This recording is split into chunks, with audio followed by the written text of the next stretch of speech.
Hello and welcome to Farscape. A fun-filled Farscape fancast by a fervent fan. And a fascinated first-timer. I'm Kaki. I'm Kay. And this is the story Farscape. It's a terrible story Farscape. I think there's another solar storm approaching. Yes, Pilot has informed us that there will be a small interruption in the comm services, resulting in degraded audio quality.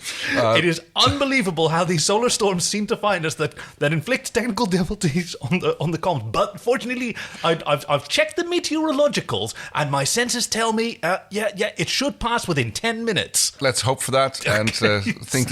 So sorry, everyone.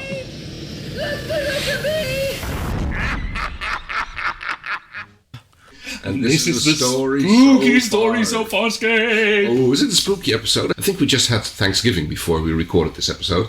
Oh, yes, it is the season. I mean, it won't be by the time that this airs, but it'll still be, dark nights, and there's always an opportunity for a scary story.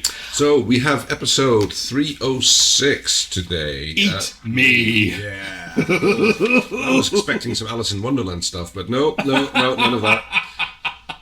Yes, nobody was... there was no shrinking and growing going on, but everything was very peculiar. Yes. So, in which, according to Chiana, let's get together, let me do this one because it's a song, and I happen to know this. This is from The Parent Trap by Hayley Mills. Let's get together, yeah. Think of all that we could share. Let's get together every day, everywhere and everywhere. And though we haven't got a lot, we could be sharing all we've got together. And then jazz hands. Ooh, jazz hands. Jazz hands, yes. Thank you, Chiana. The vibes on this Leviathan are totally rancid, but at least Dargo's looking hot. Ooh. Half the crew self-reflects and gives a piece of their mind aboard a ship full of ghouls. Meanwhile, Rajal loses his second lunch over Talyn, but the real question remains, what is the difference between food and family? Thank you, Hersbird. That was very comprehensive. Yes. The Derp says, Farscape wackiness changed things forever, and proves once again why Farscape is such a...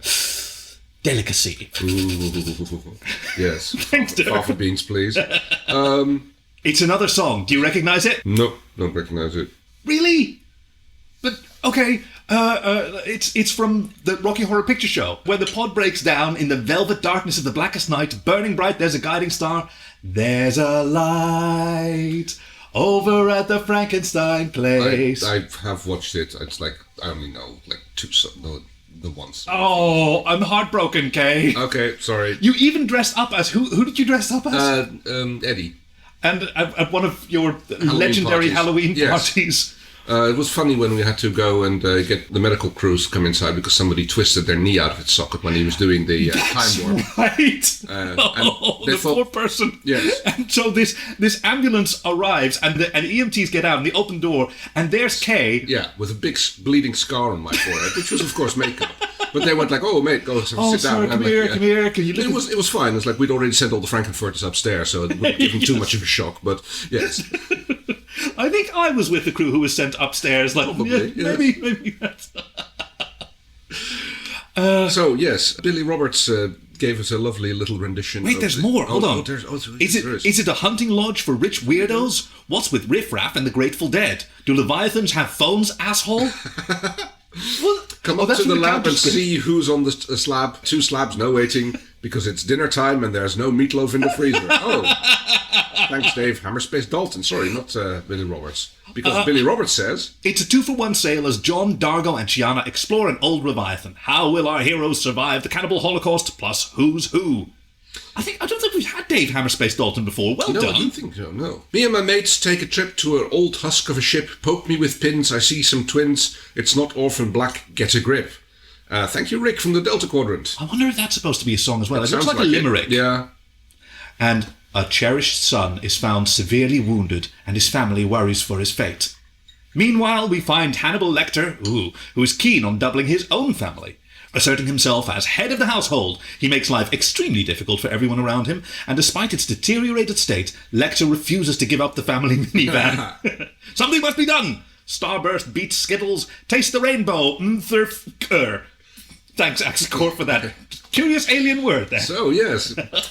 It is a lot of stuff to deal with. There's a lot. I'm also amazed that everybody seemed to have gone for song lyrics in the description of this I know. episode.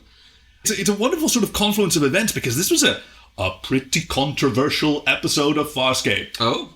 Well, I mean, it's horror. Oh, yes. It's real horror. And so the crew absolutely loved it. Well, yeah, I can imagine that this was a blast to do for them. Yeah. Gigi actually went to some new places. Tammy McIntosh got to explore some new parts of Jool. Yeah, we'll get to that one. Oh, yeah. I have things to say about Jool. And the elephant in the cupboard, it has this, it has the same sort of setup as, My Three Crichtons. Yeah. My fate, I accept.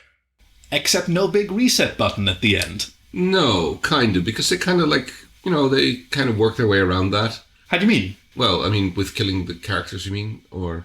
Yeah, I mean, the last time that we had duplicates of a character, with the two alternate Crichtons, they were sort of dealt with by the end, but now we're left with two Johns. Yep.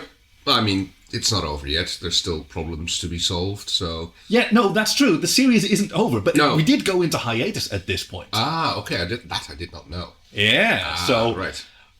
There was a lot of speculation about this, and it's a really weird cliffhanger to leave your fans on. Yeah. Okay, so let's start with Jool, because she begins in the opening scene there on a pod, which is apparently having technical troubles. This pod is falling apart. It's all I can do to keep her afloat. Apparently, she did something that caused the problem. In just a microt, she was able to briefly touch the controls. She probably screamed something and melted something. But yes, throughout the episode, and I think we should just invoke the treat of Mintaka 3 here, Jool does pretty much nothing. I can do anything.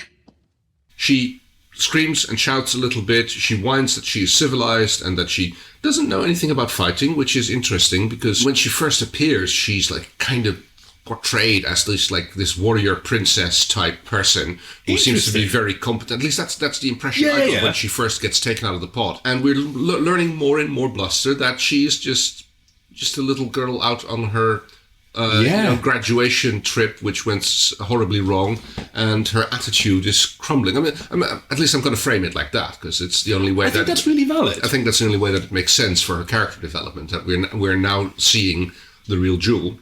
Yeah, I agree. Who seems to still be frozen in the... rather than having a flight or fright response, she's more like the flight or scream response. Well, I mean, normally it's fight or flight, but is the option that she chooses, yeah. Right, yes. I mean, a bit like a red panda in that regard. Make yourself fight, big. Flight, or flail. Yeah, that's the one. Except she goes with frighting here she doesn't do a lot of screaming this episode, but she is finally she is completely losing it. She basically gets left by the transport pod to guard it, or she doesn't really want to come along.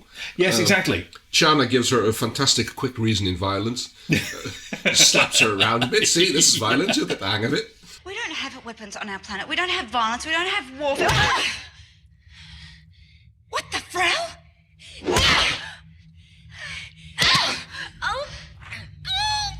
Yes, mana. See? Violence. You'll get the hang of it.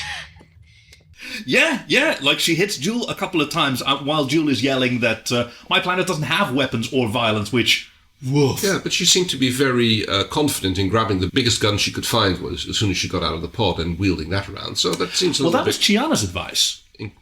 Right? If you want to stay here, there's a pulse rifle on the pod, and she clings to that for protection. Right, no, I'm talking about when she first appeared. When she first came out of the pod. Yeah, that was rage, I guess. I mean, she just found out from Rigel, who probably framed it a little bit less generously to Crichton. That's very true. That he was responsible for the death of her cousins. Yeah, Chiana tells her, here's a pulse rifle, just stay here and shoot at everything that moves. She tries to venture out once. Okay. I can do this. I can do anything. That's what my father told me. That's what my mother told me. And I've never doubted them before. Ah! Maybe once or twice. But I shouldn't doubt them. I should believe in them. And I should believe in myself. Immediately runs back the moment she sees the creatures on board the... I don't think she sees anything. No, she just hears something, isn't it? Yeah. Throughout this, she doesn't encounter any danger. Right. Just fear. And at the end of it, she's almost... Well, she tries to shoot herself with the pulse rifle, and she fails at that as well. Yeah. She's really having to confront that none of the qualities she has are of benefit to her in this hell dimension that she finds herself in. So I'm really curious to see how her character is going to develop and how she's going to be part of the crew and part of the show. Right. I'm really wondering about it because, like, for now, it's been lacking a little bit. It's like her character development's been a little bit weak. She's just, like, around, and I found that a little bit disappointing so far. I was hoping more for that, but we'll see how it goes. I get what you mean about Jool, because I remember... Actually, no. I'm enjoying it a lot more than initially. I had not remembered how much character development she goes through. Right. Because she's inessential to these stories, right? The first time I was watching it, when it was introduced, okay, here's a new character, clearly replacing Zan, which did not sit very well with me. I can well imagine. Right, and she's framed as being really rather annoying. She doesn't contribute to these stories, so I kind of sort of faded her out of my memory this early on. Yeah. Because she's not made central. No, she doesn't. She doesn't have a her episode yet. There's nothing like. Right. Yeah. But now that I'm coming back to it and watching it with you again, like every episode, there's a new aspect of her that we're understanding that she's got this intellectual, that's a facade that she used to keep people at a distance. But wow, she's also terrified. So she's using that to sort of protect herself and give herself something to hold on to, because she talks about in this episode that there is nothing she can't do. That's what her mother said. That's what her father said. And she never doubted them. Well, maybe once or twice. Yeah, but she shouldn't. She's really trying to cling to that value system. Okay, yeah, that makes sense. So, I'm eager to see how that's going to develop. Yeah, good pick. Who's your... what's the next thread that you'd want to follow? Oh, I mean, we can pretty much take the episode from here, I suppose. I just wanted to get this out of the way because like it kind of comes back to it a few times, but it's a very... trivial, well, not trivial, but it's a very short bit of action, basically, to cover this. I do want to take this character at a time, because they very quickly split up and they have different arcs. Mm-hmm. And so we have John behind the controls who's trying to manage this deteriorating pod. It's falling apart. They're not going to survive very long. Like, it's absolutely disastrous. And by pure coincidence, behind the next asteroid, there's Moya. Look, there's Moya. Pilot, Aeryn, come in. Pilot? Except... That's not Moya. Whoops. It's not, yeah.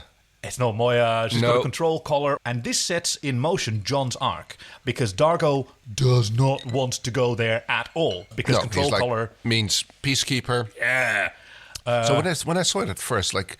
in the original episode, I don't think I got a really good look at Moya's control collar. You only saw it once. Like here, I thought first, like, oh wow, they've like someone's built a city on top of Moya or something. Yeah. That's kind of what it looked like. Like there's.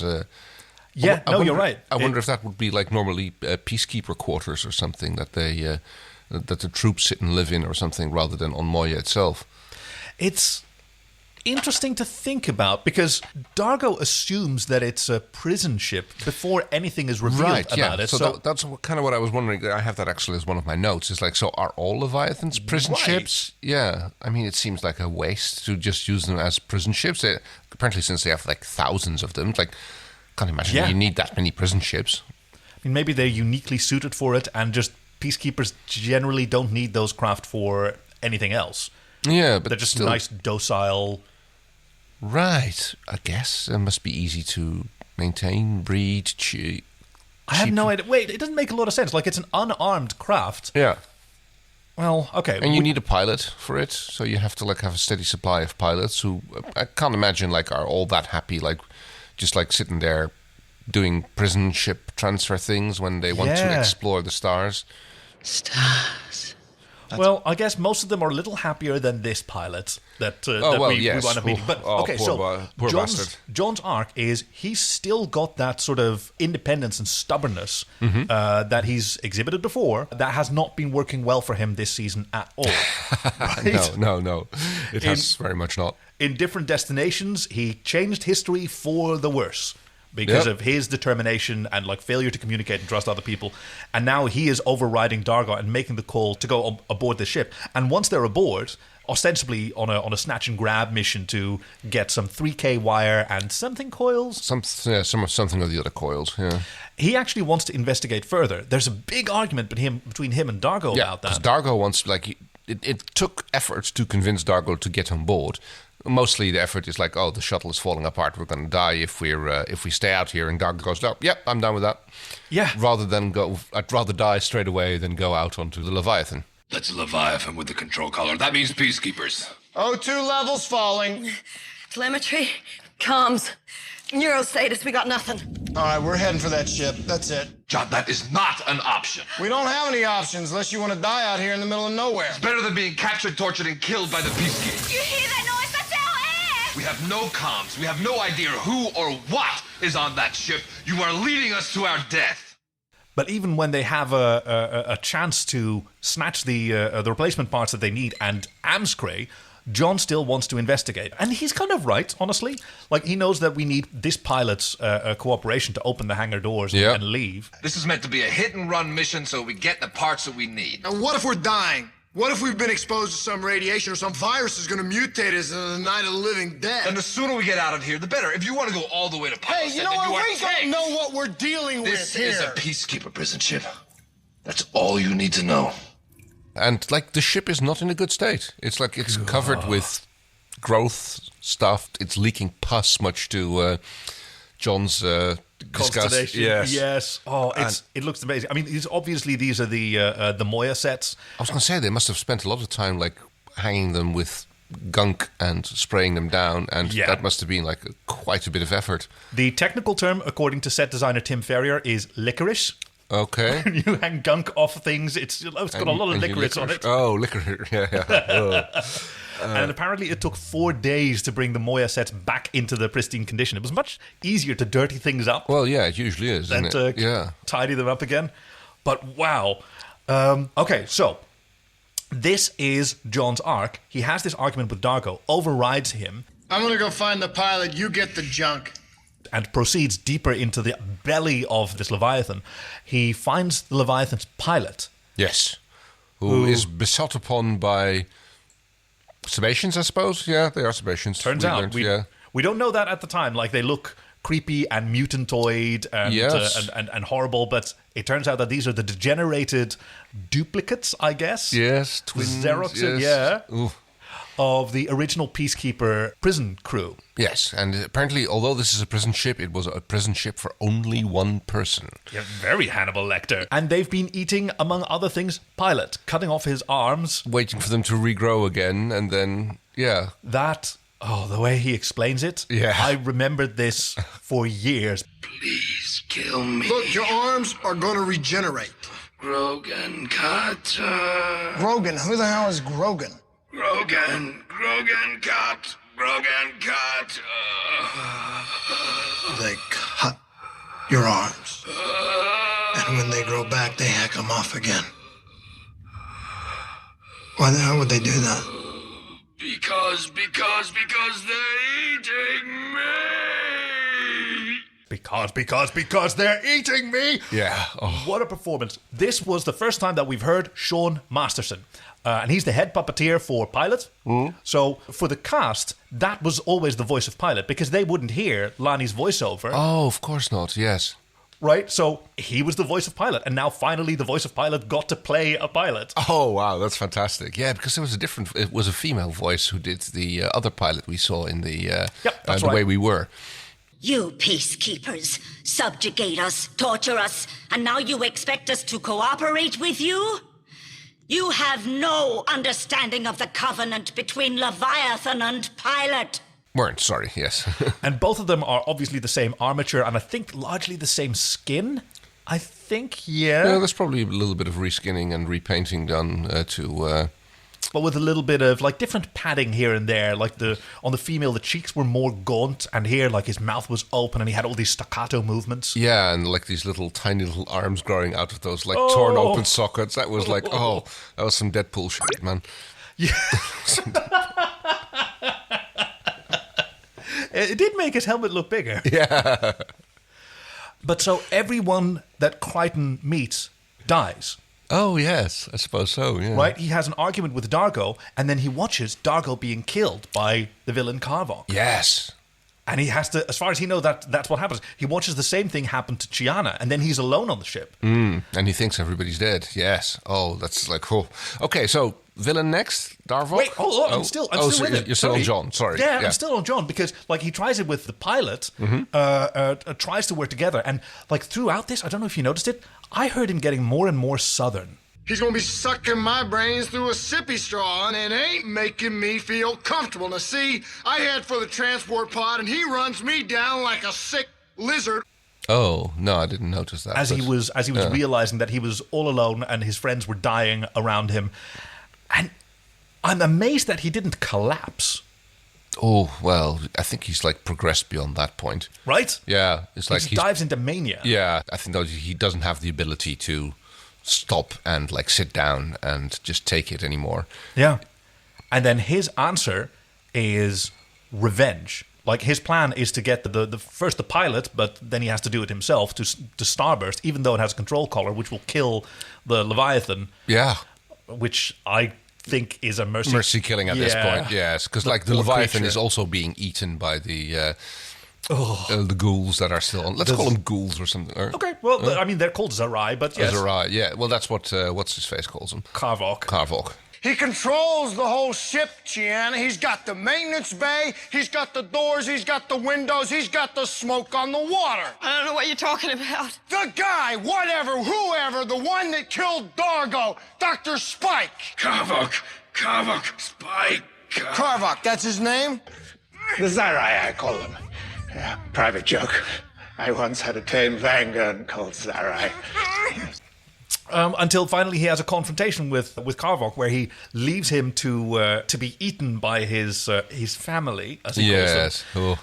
My family, my farmland, my perfect dish. All I need is more, food? Family? Is there a difference? Runs off, and then runs off again. Yes. And then two Crichtons show up, and they barely talk about it. Yeah, it's just they look at each other. It's like I like that scene in the transport pod at the end where they're sitting there making side eye at each other, like clearly deeply untrusting of the other. Yeah. But yeah, it's interesting. Like, okay, so Carvok's ability is apparently to copy people. Like he encloses them in a big like marshmallow fluff type bubble. It looks so cool. It's which like then shrinks down. Yeah. Some kind of like rubbery bubble that he plops around them, and then it goes through mitosis. You see that? Yes. Right? Well, we see that the second time when he uses it on Chiana. The first time you see it used is on Dargo. And we have no idea what it is. And we have no what it's like. All we know that afterwards Dargo is captured and then shortly killed by him putting a big like arm spike that he has on this. He's got this like Nintendo Power Glove that he's wearing. And yes, I did wait to say that just as you were taking your drink. Thank you. with this big spike in which he just drives into Dargo's brain and then like apparently takes a little sample of something delectable from there. Yeah. Pokes into his own brain. Yeah, he's got a port in his sort of cybernetic skull. A little bit of Scorpius going on there with like, side ports in his head. Oh, very good. And he just like sucks it up, apparently much to his delight. Yeah, because he's rolling his eyes. He really loves it. And, so that's Dargo dead. Dargo's dead. Dargo is dead! It can't be dead, Crichton.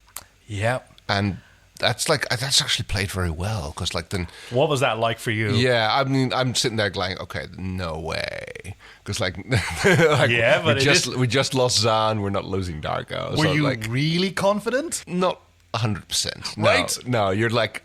Because wouldn't they? No, that's too much change in one god. They wouldn't do that, but maybe they did. It's like, they do a good job of keeping the suspense. And then when the next time we see him using his power on Chiana, then it becomes like he catches her, and then it's like double. It's like, okay, there we go. Yeah, but just before that happens, like it's been an awful long time since we've acknowledged like Dargo dying. I would have expected him to show up by now, but no. But it's done very well. It's like they even play it for a bit because Chiana is like doing death rites on him, sprinkles him with some sort of powder which causes the blanket they have him wrapped in to catch fire. Yeah. And that's not enough. Now they throw him down the big pit in Pilot's Den as well. That way the cannibals will never get him. Yep.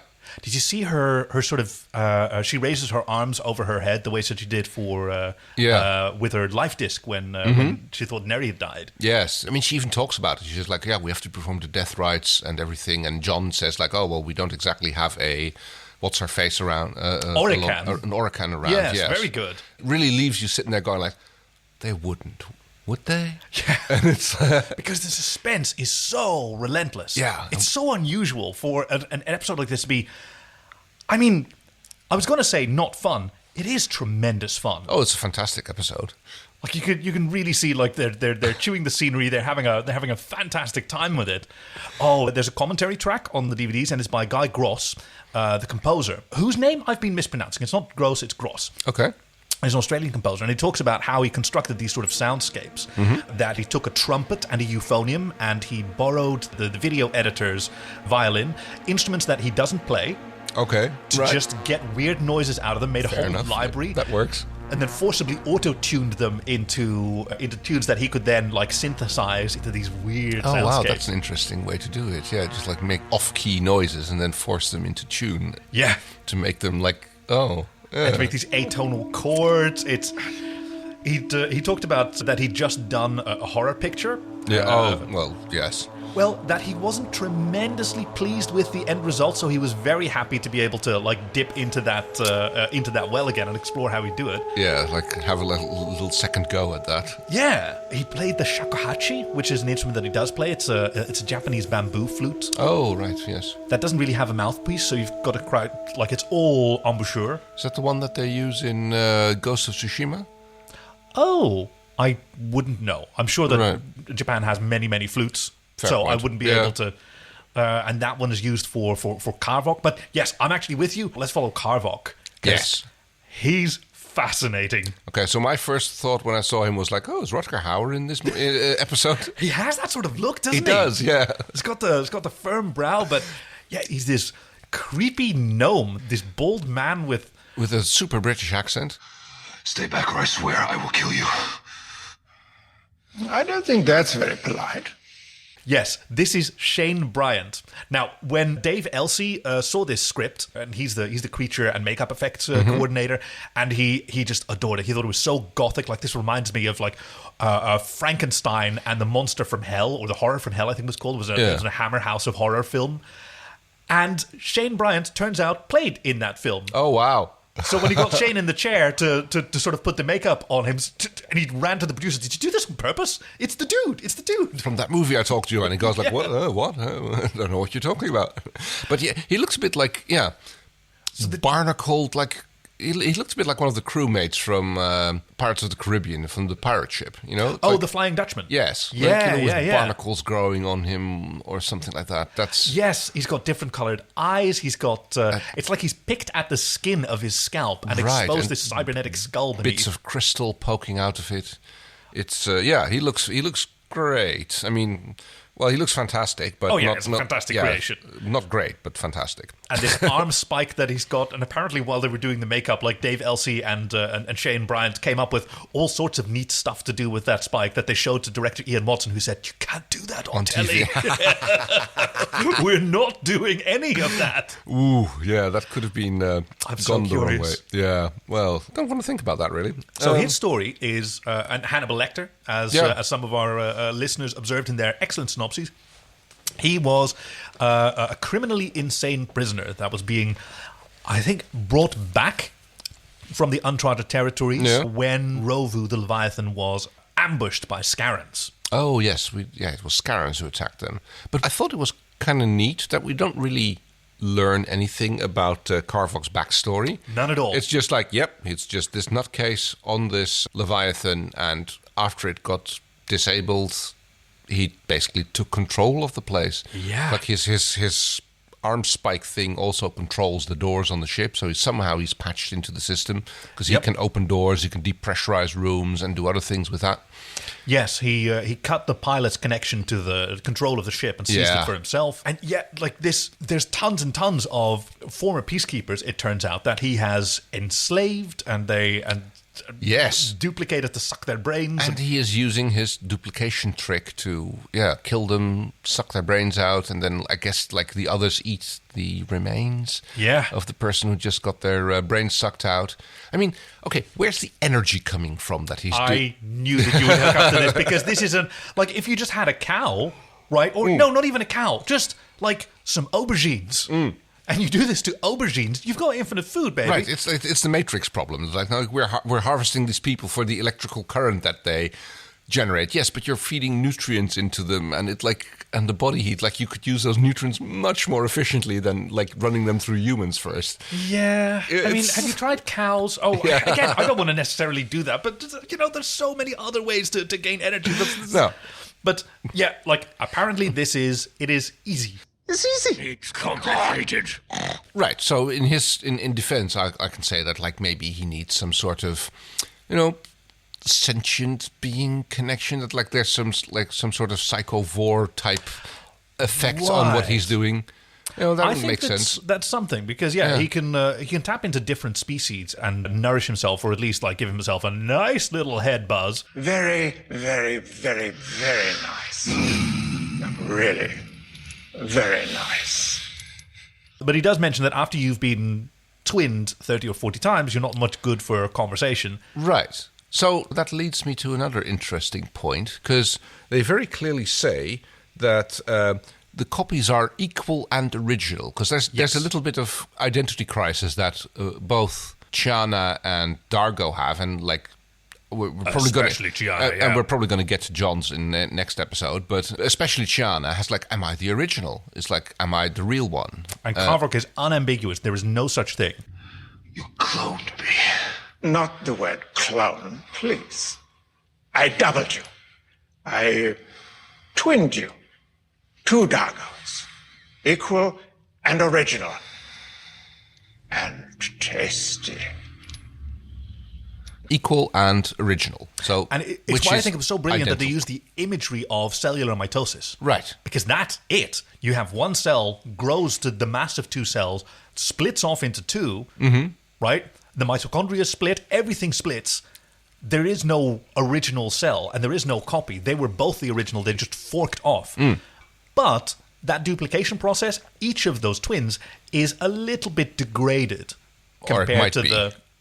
Well, I mean, this is the suggestion that he's made, when you twin them 30 or 40 times, they're not much good for conversation. So there's clearly like some physical effect that you can't go through it too often. Yeah, so they're equal, but they're not quite original. Because like if there's some defect, then there's... they're not original anymore. If you get an injury, you're still the original you. You're just injured compared to your past state. Right, the mitosis of Theseus. Are we talking about that? Theseus. Or, hey, it may just be the trauma. Like, Carvok does talk to Dargo and says, you remember how painful it is. Oh, yes. I'll spare you that pain for a whole 6 months, a whole half cycle.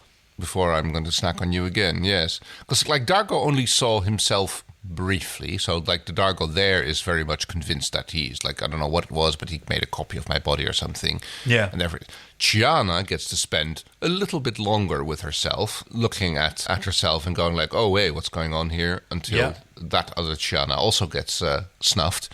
You get 2 Chianas sitting there against the door, both, like, scared of each other. Yeah. And then Carvok grabs one. The other moves toward Carvok and then sort of freezes in fear and runs away, while one of the other one is being killed and like asking for help. And that is something. You really did watch our Chiana running away from herself. And okay, Chiana. So I noticed that especially in the beginning of the episode, like she starts off all high and mighty. Well, not high and mighty, but she starts off all determined and competent when she's like dealing with Jool, but the moment she is out on her own, she becomes very like frightening, whimpery. The first time she sees one of the ghouls, I forgot the name again. It doesn't matter. She immediately shoots, but then when she actually can see them, she kind of stands there waving her gun around. She whacks them with her torch. Which, like, why does she actually have a separate torch? Because there's like a big shining light on top of her gun, but she also has a torch in her hand, which makes it really hard to handle a 2-handed weapon like the carbine that she's like... Yes. Like, everybody makes a point of taking this two-handed weapon and using it one-handed for extra cool. John does it at one point, and like just the yelling and yelling and yelling. It's. But yeah, Chiana, I have no defense. But Chiana, like, she spends a lot of time like trying to threaten these people away before she actually starts shooting. And like, I of course I understand it. They're doing this to like build up a little bit of tension, but it makes her seem a little bit less determined and competent than she's become. I am so glad, by the way, that we're picking this episode apart by threads, because if we'd gone through step by step, I'd be shivering in terror by now. Like, I'm just thinking about these scenes and these hungry hippies approaching, and like, she doesn't want to kill anyone. I guess like, not. No. It's like if you're approached by, I guess, coyotes. And like, you're armed, like, as a rational person, I've never encountered this situation, of course. Like, the worst predator that we have in the Netherlands are pigeons. Well, gulls. Yeah, I mean, they'll go at your chips. Yeah, exactly. Yeah. And I'm very protective of those, as you know. But you know that this is a conflict you don't want. You don't necessarily want to harm these animals. Like, they're just doing their own thing. Yeah. You'd ideally want to avoid this and back away. So yeah, it's not just Chiana. Like, everybody's a little bit rubbish at fighting the ghouls at the beginning of the episode until it's determined that Carvok is really the mastermind behind this. There sure are a lot of them. There are, yeah. Well, I mean, like, he keeps making more, I suppose. Oh, you think some of them are... Oh, you think they're duplicates? Yeah. Well, if he duplicated one, why wouldn't he eat one? I mean, ooh. You got a good point, yeah. Like, he's going to only duplicate one unless he's going to eat them. So, I mean, so you're going to still have the original complement, unless, like, a little bit of regular die-off from time to time. But that's an awful lot of people to crew a ship with one prisoner. I mean, they're using it to transport one prisoner at this point. You know, it's just going to be the regular complement of people that are on the ship. Oh, and fair. It's like, yeah, okay, well, I mean, I can imagine just like the discussion about it, like, they're sending our full Leviathan just to get one prisoner? What kind of waste of resources is it? You can imagine, like, the discussion between peacekeeper officers about exactly that kind of thing. Oh, wait, I've got some headcanon incoming. I wonder if there's fan fiction of this. Because notice how they're all wearing jumpsuits. I didn't really pay much attention to their clothes. They're not wearing armor. They're not wearing black leather. They've got jumpsuits on. These are techs. They're not officers. There might just be one officer, and the rest are all techs. Yeah. So you have dozens of techs on a prison ship with someone who's criminally insane scientist who is being transported on his own. What if it's a research ship? Yeah. They're trying to actually exploit his genius and what makes you think he's a scientist? The fact, I mean, what makes you think that he isn't? He's got this technology.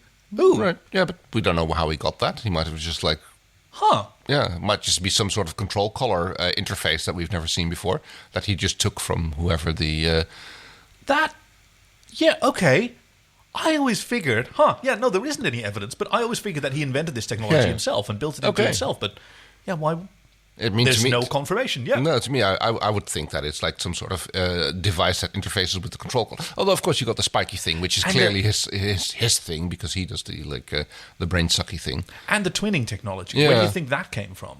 Ooh, that looks more organic type something. That is like probably an ability of... We don't know what species he is. Ooh, I like where you're going. Yeah. Oh, I wonder if there's fanfic of this. We're going to have to find out. Because it's never mentioned what kind of species Carvok is. Right. It could be a Sebacean, but, it's just a Sebaceanoid. There's plenty of those around, and plenty of those with, like, weird abilities. Yep. A cyborged with his skull replaced. Ooh. So, yes, lots of speculative material there. Okay, please don't think that this is a guarantee that we're going to do Eat Me fanfiction next week, because it might just be too scary, and then I won't... We've got to sleep. Okay, who else do we have? Actually, we should probably dip back into Dargo. Okay. Because after Chiana sees herself being twinned and we figure out, that's the technology. Okay, now we know that Dargo's safe, because that clearly happened to Dargo. Because that's the moment that you get the release from the question, like, did they actually just kill off Dargo? Yeah. And then the moment you see Chiana being twinned, you go like, okay, right. No, of course. So there's another Dargo around. What a relief. And yes, he's chained up. Something that he does not enjoy. No. They've got his clavicle rings back in use again. Yes, which he never had removed, I guess, as a... some kind of point of defiance. I guess so, yeah. He does look fantastic. He does. And we have Karvok bringing a woman to him, because apparently he wants to breed Dargo. Yeah. As long as you breed for me. Breed. That's the price. Like, I'll spare you the pain of twinning for a whole half cycle if you make... What are we here to do? Make babies, yes. Okay, so... That actress, she looked like super familiar to me. Like it might just be the white face. I think I know what she reminds me of. I think she reminds me of one of the leprechauns in the Neverending Story. But that sounds right. I mean, she's got this sort of white-haired Helena Bonham Carter mania about her, with her messed up teeth, but her otherwise fairly chipper demeanor. Yes, I mean she's clearly not quite there, but she is super into it. Yeah, she goes like, okay, we're going to have some fun here. And apparently she's doing a good job, because Dargo seems to be, he's not like complaining too much. Help me.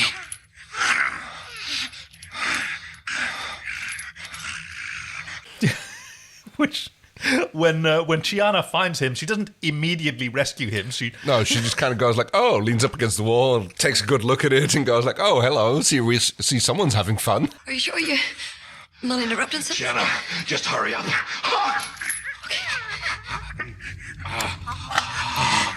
Because, I could just leave you there if you want. It's no trouble. No, hurry. I mean, I don't want to interrupt anything. She's just buried him. She's just cremated him, and now she sees him here. And she's immediately back to teasing him, and straight back into it. I wonder what's going on there, because I don't know that she was having fun in that moment. Like, you see her in the cell, like, going to some locker where she finds the Qualta blade. Yes, and the coils that they were looking for. Yeah. Coils. Miraculously, yes. There was also something she just like these coils are tiny little orange things that she just stuffs into her pockets and like, okay, we're done. Yeah, that's all we need. Yeah. Handy that, isn't it? Yeah, convenient. It's like, loot drop. There was also something with the gyro sensor that she finds two of. Oh, yes, she finds two, and that tells her that the other Chiana was her as well. Right, yeah, I was wondering about that, because it's some sort of bit of metal with a compass glued onto it by the prop department, but I wasn't quite sure what it was. But yeah, that convinces her that like they're both real, or so. Let me see. Dargo must have been separated from his Qualta blade before he was twinned, because apparently that thing can also duplicate clothing and anything in your pockets. Yeah. I wonder if Winona got doubled. Maybe not Chakan oil, but... I mean, it's a great way to, like, infinitely replenish your equipment. Although, I mean, there has to be some kind of degradation or everyone would be doing it. Right. Well, that's what we see. The degradation is, like... it's visible in Zebashinoids, so it might be in equipment as well. So that's, like, interesting thing how that's going to go. As you can see, once you've been twinned 30 or 40 times, you're not much good for conversation. She eventually does free Dargo. Yeah, she shoots the chains loose, and like she makes a movement that has to shoot the woman, but like Dargo's like, the chains. Yeah, he's very considerate. He's very considerate of his mivonks and doesn't want them to be. Okay, they meet up with Crichton again. They get the pod in order, and Crichton he blows up this ship of horrors. Yes. Barely escaping. Well, no, it breaks apart because he's trying to starburst them. What's that I hear? Is that starburst? We can't starburst. We're in a control collar. Oh, yes, we can starburst. Just means this whole ship is toast. Pilot has been... Oh, let's talk about a little bit more about Pilot. Rovu's Pilot. Rovu's Pilot, yes. Yeah. Because, like, we don't see Moya's Pilot at all in this episode. No, you hear him over the comms. Yeah. Yep. After being, like, chewed upon, taken apart, he's had his connection severed to the Leviathan. My neuropod slashed. And John kind of works on restoring that and actually gets back a little bit of control back that way to fight the control that Karvok has over Rovu. Rovu is the name of the Leviathan. And I think I remember that Rovu's male. Unfortunately, not in time. This poor pilot is helpless as someone, we actually don't see who, enters the chamber. No. and shoots him in the head. With some sort of spear type thing. Yeah, that's an interesting thing that doesn't get resolved. It sort of looked like Carvok's spike thing. Yeah, but it had more like... Had more heft to it. Yeah, very much so. God, that poor pilot. Yeah. Just the cruelty and the tragedy. Like, he can't go anywhere. No. Utterly defenseless. And, yes, then gets chewed upon and eaten by the ghouls and everything. And so, yeah, poor bastard gets killed. And fortunately, John remembers enough of the controls that he can actually initiate starburst. Come on, damn it, John. Remember the sequence. You know the sequence. Remember the damn sequence. You know what you're doing here. Come on. Which he's been warned against because it would, due to the control color, it would kill the... Whoa, that's now the Leviathan. callback. He remembers that from Through the Looking Glass. Yep. When they have the so like press the red thing, turn it like second on the control, turn it left 3/4. Rub the top of your head, hop on one foot, bark like a pigeon. Rotate blue crystal, trim yellow disc, extinguish orange light, open copper rods, black panel depressed halfway, dial tri connector open, hot progression, purple green, orange gold, lights, green knob, maximum thrust. Meanwhile, on Moya, as we say, we have Aeryn and Rigel. I think is the only one left over. Aeryn and and Rigel. Stark.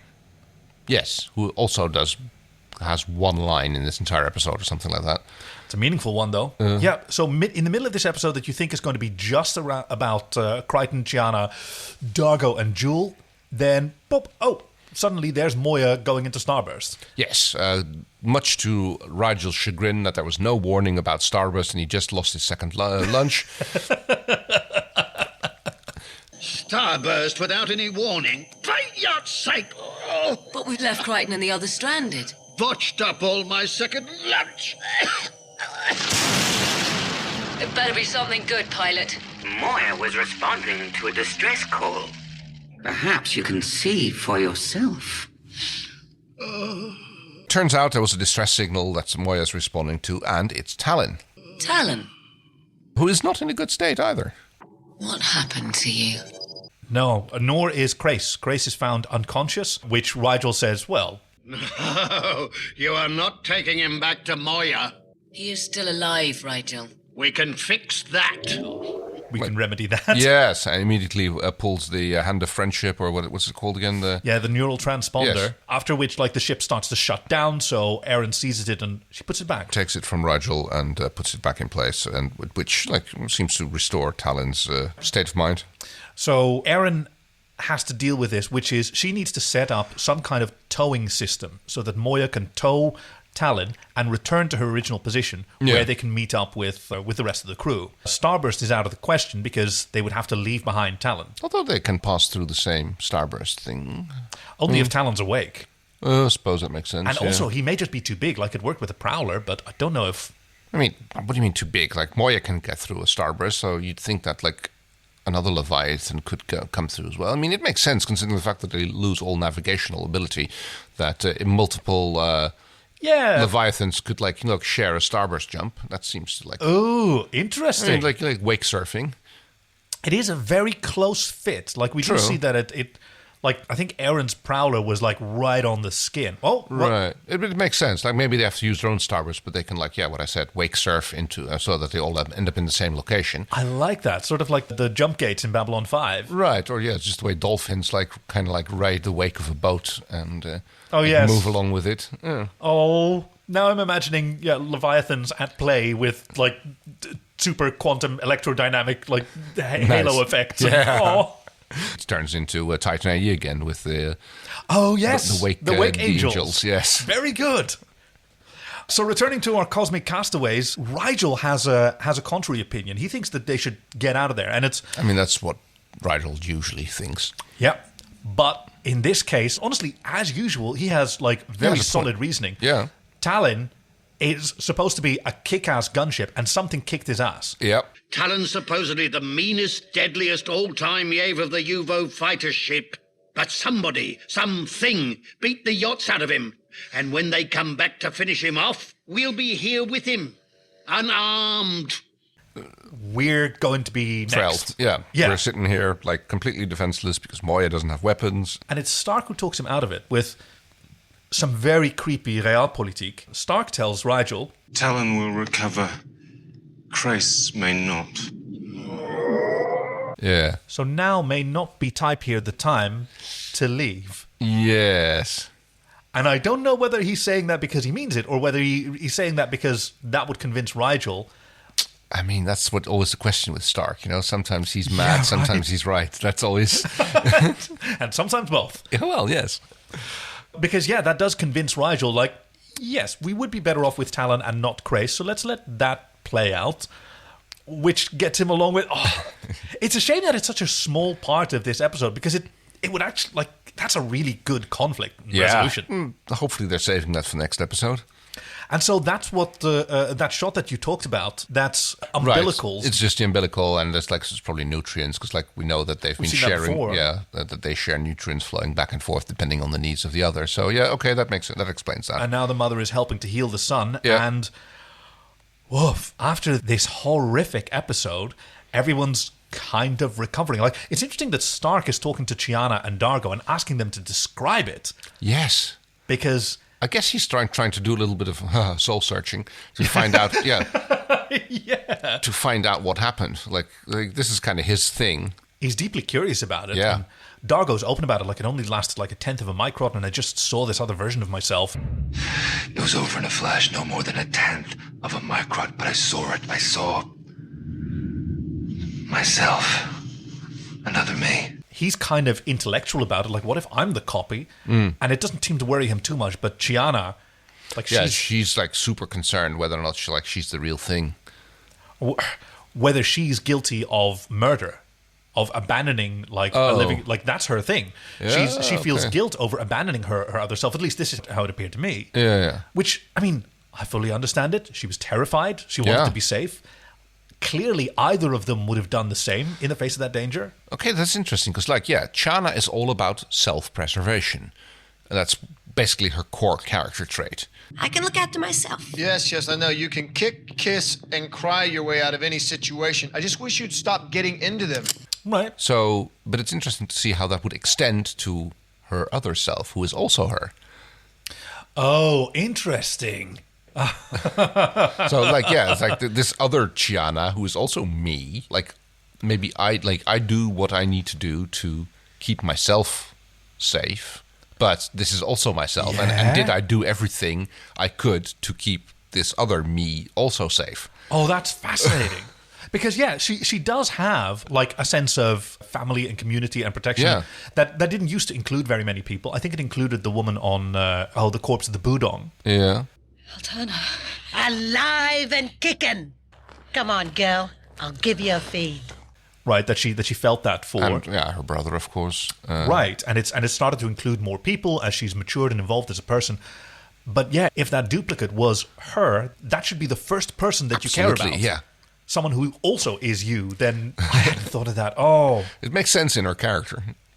Yeah, Gigi Edgley got a lot to do with this with this episode. I can imagine she had so much fun doing that. Fun? How am I to have fun? And we close with John and John silently playing rock, paper, scissors. And how's it going? Still tied. Oh, yeah. Aeryn walks in on Rigel, who's watching it, and says, how is he doing? Yes. How is he? Still tied. And they're just sitting there going, and it's mechanical, and it's every time the same outcome. And you see one of them just sighing and rubbing his forehead, and the other one is as well. They're both tired at the same time, and they both restart at the same time, and they're not talking. And whoa. That's interesting to see how that would happen to John, and how John deals with that. And but what are they playing for? I'm sorry, what? It's what would a win signify? Is that the real one? Have they talked to each other? Have they agreed on something? That's interesting. They must not have talked even. I don't know. We don't know that. It's have they just sat there, looked at each other and started going rock, paper, scissors, and assuming that the other one has the same thoughts? It's winner is the real one. Winner wins. And what's going to happen to the loser? John is still ostensibly sometimes kind of a scientist. Yeah. I'm a damn scientist. So the first thing to find out is, are we the same? Right, yeah. Is there any measurable difference? and then move on from there. And then we can figure out, like, what's the ranking? Like, that's not really a John kind of thing. No. He's not deeply into hierarchies. He's deeply into getting things done. So I think he mostly wants to find out whether they're the same or whether there's any difference, and they are. Like, they're indistinguishable. Yeah. So it's very interesting, like, the revisiting of the same thought thing that happened in My Three Crichtons. Yeah. But now they are, like, instead of having the advanced and the held back... the so-called primitive, but emotionally far more mature versions and of the regular one. Because, like, it was very clear who was the regular John. Yes. And now we have, like, two of him. Oh. Yeah, I bet there's a whole lot of fan fiction about that as Which well. Which we're not going to read because it's probably not in the NC-17 well, it is in the NC-17 category. Yes, exactly. Oh, although, I mean, if there's anything that comes as close, do you remember, like, what's under John's leathers? I was just skating right on the edge. True. This is about as close as we could get. Yeah. Well. Yeah. And now there would be another few months before the next episode of Farscape. Oh, yeah. So left nicely hanging.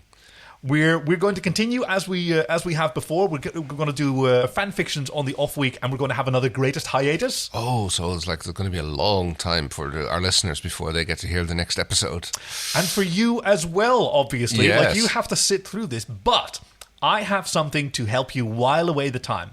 All right, go on. Between the airing of this episode and the airing of the next episode, 307, that happened several months later, something glorious emerged, and it is the publication of the Farscape official magazine. Holy shit. Which, thanks to our loyal listener, Matatron, who has sent us a few synopses, Matatron has sent us the official, out-of-print, very hard to get. Holy shit, this is amazing. Farscape magazine. Yeah, this came out. It's the July-August edition, so it came out a bit after, like, the next part of season 3 started airing. But they kept it very clean. I had a quick browse through it just to make sure that it's safe. I was going to say, can I open it and have a look? Can. Oh wow, this is for you. I haven't read the whole thing. Oh wow, there's like a center fold-out. Yes, there's a huge baby poster, which I think makes it actually quite valuable on eBay, but that's not how we're going to approach these things. I can't actually fold that out. Damn. There's an interview with David Kemper about Zahn. There's an interview with, like, the puppeteer of Rigel. There's all these cool, like, pre-production pictures. Beautiful shots, like 7 of 9. Wait. There's just like an ad here for some Star Trek thing in his magazine as well. So hey, cross-promotion, right? No, totally. Oh, wow, this is beautiful. So this was absolutely amazing. Us in 2001, and it sort of also introduces, I think there is some mention of stuff that starts happening in season 3, which, while I've kept you very pure, is kind of part of the experience. This is also when we started, like, getting magazines and like reading. So did you actually see this magazine back in the day when it first was produced? I mean, not at the time that it was airing. I think I did eventually see some on a magazine stand at a convention.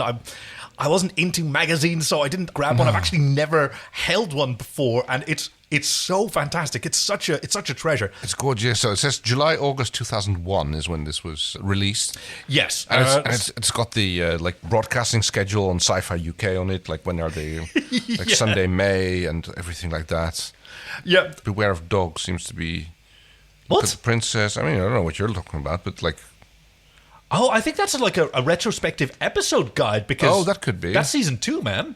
Yeah, because you've got like, Maldis, and but it's talking about May 2001 and July 2001. So, I guess, like, if this is sold in July, August, then it's like, yeah, you could have been watching this. That's not a very useful TV guide, is it? It's like, yeah, over the last 2 months, that, like, you could have been watching this. You haven't, but. Oh, what a time to be alive! Yeah. I mean, this was when, sci-fi shows that did well, they got their own magazine, and it's so glossy, and there's all these pictures and crazy designs, lots of photos of little miniatures of the various characters and races, and it looks absolutely brilliant. Gosh, I wonder if we know anyone who's been involved in the production of this, because I mean, we know the fellows over at the Companion app who've done some excellent, like, 90s sci-fi like deep dives. Maybe they know someone. So there's an interesting bit here which drew my eye, and it says, like, the interviewer asked, I think he's talking to Ben Browder. It's like, there's also been talk of a spin-off series. What are your thoughts on that? To which he replies, Anthony, Simcoe, and I always talk about the spin-off, which is Pilot behind a bar, Rigel sitting at the end of the bar, and Aeryn as a barkeep. It's kind of Cheers in space. Yes! Oh, God, please let there be fanfic of that. That sounds fantastic. And actually, can you just imagine her with, like, a napkin that she's usually, like... wiping the bar down with. Rigel's just sitting there, like, having another beer. Like, Rigel would be Norm. Why not Pilot behind the bar? He's got the 26 arms, though. He'd be the barkeep, yeah, of course. Yeah. Although Aeryn, I mean, she's the grizzled veteran. She'd be the waitress. She'd be the waitress. Well, oh yeah, that could be too. I mean, like Pilot would be the barkeep, and like Aeryn might be the proprietress. Oh, how you doing, hon? Can I get you started with some coffee? Exactly. Her great, flawless American accent that Claudia Black totally sells. No, I'm a guy. A guy? Guys dream about this sort of thing. But this is gorgeous. It's like, oh, this is going to be fun to have a browse through. So that should hopefully tide you over while we do some fan fiction and then a greatest hiatus. And then we'll be back in 4 weeks with 307. But before we go that far, we still have our Willies and Woodies. Ooh, yes. She gives me a Woody. She gives you the willies. Now, we've had episodes where there are no Willies and it's all Woodies. I think it's going to be a lot of Willies. A Willy-heavy episode. Yeah, I mean, the way Moya looks on the inside... Oh, sorry, not Moya. Rovu looks on the inside, like, diseased, eaten. It's just like, oh, it's like... Yeah. Although, now that Tim Ferrier called it licorice, I kind of imagine that she's become this sort of delicious gingerbread spaceship. Oh, wow. Leaving these extremely sweet pastes and then discover, oh, whoa, they're delicious. Yeah, ooh. It's like, ooh, I'm delicious. And it's like, well, yeah, also the poor pilot who is, getting, torn limb from limb, literally, and then, like kept as feedstock, which is just like, oh my God, that must be a horrible existence. The poor creature, but... Yeah, I mean, Woody-wise, okay, I think I'm actually going to have to give that to the stunt they pulled with, like, did they actually kill Dargo or not? I thought that was done. Yes. I think that was done so well. Even coming back to it, I sort of felt that. Like, I was so entranced by the tension. Really? That... Did they? Would they? No, they can't have. Oh, but did they? Yeah, exactly. And then, and then there's that sweet release when the moment you see that, like the whole... Oh, yeah, sweet release. Oh, well. Yeah. Well, I was going to say... Belina was certainly seeing to that. The marshmallow fluff cloning device, twinning device. I shouldn't call it cloning because, like, that's so gosh, apparently. Yes, no, very good. Yeah, no, I'm with you. It's this poor pilot. No, again, I can't pick a Willy without it becoming a Woody because, like, clearly they were having fun with it. Right. Another one, like John doing a Han Solo running, screaming at the... Oh, God, yeah. And one-handed rifling. Yes, also Han Soloing that very much. Okay, yeah, actually... Oh, I was going to say that I'm going to repeat a Willy, which is like John's big dog voice, where he sort of pinches his lips like he's trumpet, and he talks through a lip trumpet like he's really big. But I'm going to come back from that because he went like super southern in this one, and that was sort of his trauma response. I don't think I can find a Willy here. Well, other than the fact, like, how horrible things and, like, squeamish things look, you know. Right, which pus was... dripping off the walls and John tasting it. And fantastic. Like, all of it was awesome. One more thing that I really enjoyed was the way Aeryn's eyes lit up when she saw Talyn again. Talyn? Despite the fact that he was in a bit of a state, like the fact, just seeing him, like, you could clearly see that, like, that gave her some joy and, like, oh, it's nice, That was... She immediately becomes professional, clear. She knows exactly what she's like a lioness who sees her family. Yeah.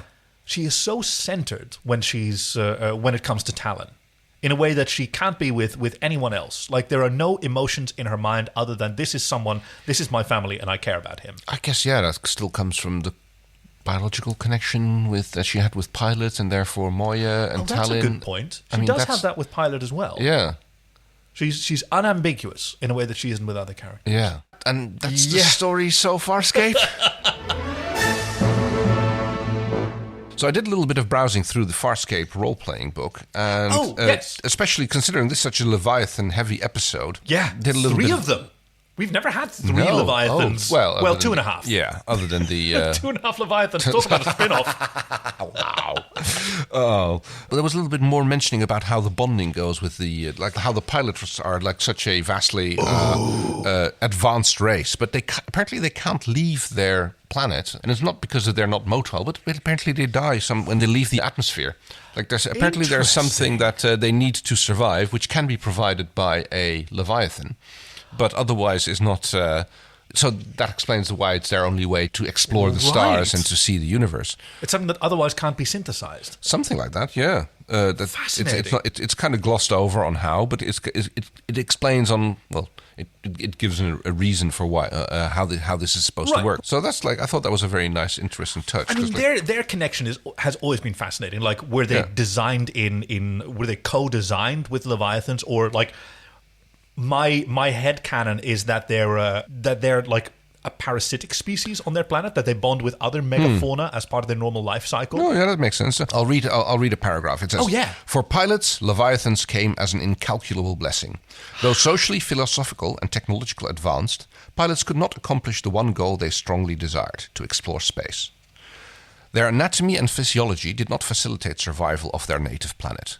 They would sicken and die within several days of leaving the atmosphere. Whoa. Leviathans, however, could support the pilots away from their homeworld, allowing the gentle creatures to journey to the stars. A bonded Leviathan could also interact with a wider variety of races, through the pilots creating an elegant symbiosis between the two species. The match was nearly perfect, and today the majority of Leviathans carry pilots within them. Oh, okay. I love that part. So the Leviathans were capable of bonding with other species as a pilot, it seems, and the pilot species is just the best at it because they're like super advanced in like their communication. So they have the mental capability. They really have to physiological. They really basically have to use baby talk towards other species. Oh, like Rover's pilot. Yeah, we can see in this episode as well. Like John several times has to slow down. Talk to me slowly. Slow. Remember, simple sentences. Hey, Chiana understood him when John didn't. Oh. Remember, there was one word that he kept repeating, and that I don't understand what it means. Ship for the Jool. What the hell is that? They're criminally insane. Oh, okay, yes. I didn't know that. And there was also something in there that apparently translator microbes have issues with pilot talk as well, because it's just too complicated. Right. He's speaking in his species' ancient language. One sentence can carry over 100 different facts, concepts, emotions, far too complex for our translator microbes to interpret. Once he's calmed down, once he's comfortable here, then he'll start to simplify his sentences for us. But that suggests that maybe like the translator microbes in a Nambari brain are capable of inferring a bit more than a human brain. I guess it makes sense, yeah. Like maybe the brain is just a little bit more suited to accepting that kind of input. Thank you for sharing that. That was really cool. And thank you to our supporters over on Patreon who provided this fantastic resource. Who make it possible for us to look at these things in the magazine. That wasn't a Patreon. That was another supporter. That was Matatron. Oh. Once again, thank you so much. We're so immensely grateful to have been embraced by this wonderful fandom. And we hope you'll join us on our next adventure. So, once again, fanfic, greatest hiatus, another fanfic, and then 4 weeks from now we'll be diving into episode 307. You can find us at Farscape on Facebook, on Twitter. Do you want to do the other ones? Do you know the links? Oh. Do you remember the links? No, I mean, I'm going to flounder at this more than you do. Oh, okay. So Farscape.com on Twitter, Farscape.com. Farscape.com on Twitter. That's right. That's how Twitter works. Okay. What do you think? Quiz. Here we go again. Farscape.com/support. What does that do? That allows you, our listeners, to support us on Patreon. There we go. And thank you to our existing Patreon supporters. Farscape.com/submit is where you can submit a suggestion for a synopsis for an upcoming episode. Yeah. So please do that. We really enjoy reading those out. Gosh, yeah. So many songs this time. I wonder, and limericks, which I'm really starting to enjoy. Oh, and then there's also Farscape.com/fanfic, which you can suggest a fanfic for us to read on the off weeks where there isn't a regular Farscape episode. Yep, we particularly enjoy comedies, but we're interested in everything. About 5,000 words is the cap. Please send us your favorites and make sure that they're safe for K. Yes, and so basically nothing past the publication date of the last episode that we've done. Excellent job. See, I mean, you say that you flounder. We always flounder. That's kind of my style. All right. Thank you. And this was... I feel like we're doing one of those fanfics. Should we just wave? Wait, no. No. You say like... I'm Cocky. I'm Kay. So far, so good. We did it!